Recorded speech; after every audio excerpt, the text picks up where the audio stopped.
Smart Bangladesh. এবার এক দফা শেখ হাসিনাকে কবরস্থানে পাঠাতে হবে। আওয়ামী লীগের সাধারণ সম্পাদক ওবায়দুল কাদের কোথায় আছেন তা নিয়ে মানুষের মধ্যে অনেক কৌতূহল। কিছুদিন আগে জানা গেল তিনি গোপনে দেশ ছেড়েছেন, তবে কোথায় অবস্থান করছেন বিষয়টি নিশ্চিত হওয়া যায়নি। তবে এবার তার সর্বশেষ অবস্থা জানা গেছে। ঠিক আছে।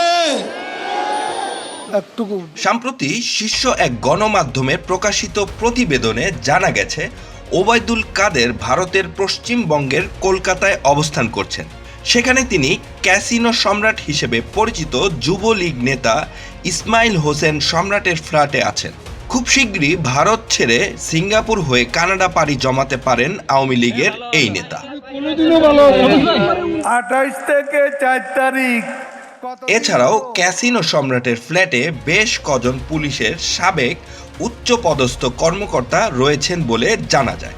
ছাত্র জনতার অভ্যুত্থানের মুখে শেখ হাসিনা পালালেও দেশেই লুকিয়েছিলেন ওবায়দুল কাদের। পরে গ্রেফতার এড়াতে বিভিন্ন চক্রের সহযোগিতায় ভারতে পালিয়ে যান তিনি।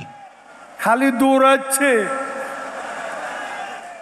গত 5 আগস্ট সরকারের পতনের পর আওয়ামী লীগের সর্বোচ্চ নীতি নির্ধারণী ফোরাম সভাপতি মণ্ডলের কয়েকজন সদস্য ও সাবেক এমপি মন্ত্রীসহ অনেক নেতারাই গা ঢাকা দেন। এছাড়াও যুবলীগ, ছাত্রলীগ, স্বেচ্ছাসেবক লীগ, জেলা, উপজেলা ও ইউনিয়ন পর্যায়ের নেতাদের একাংশ এখন কলকাতায় অবস্থান করছেন। হাসিনা ভাগ্যবতী। ফাহাদ চৌধুরী, শতাব্দী টেলিভিশন। এবং সেজন্যই বাংলাদেশ ও 10 নম্বর মহাবিপদ সংকেতের মধ্যে তেমন ক্ষয়ক্ষতি সম্মুখীন হয়।